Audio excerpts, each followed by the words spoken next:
Nakahanda ang Department of Foreign Affairs na manguna sa naging rekomendasyon ng Chinese Embassy na magsagawa ng dialogo para mapag-usapan ng ilang hindi pagkakaunawaan ng China at Pilipinas. Ngunit patuloy ang paninindigan ng DFA na suportado nila ang mga opisyal ng pamahalaan na ipagtanggol ng karapatan ng Pilipinas sa West Philippine Sea. May karagdagang detalye si Alvin Pelovelio.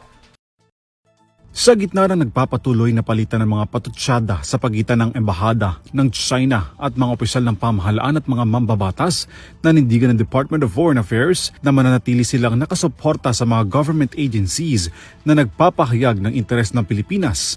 Ito ang binigyan diin ni DFA Spokesperson for Maritime Affairs, Assistant Secretary Rogelio Villanueva Jr. sa isang press briefing nitong Biyernes.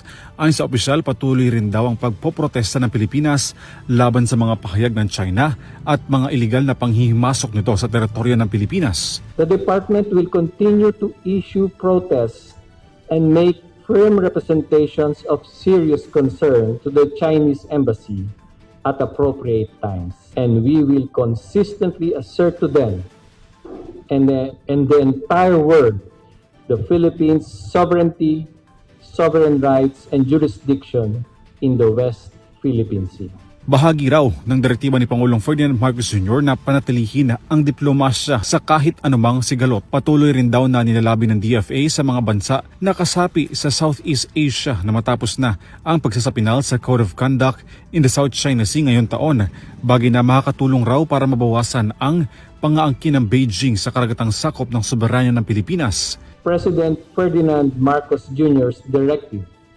is to place diplomacy at the center of state-to-state engagement.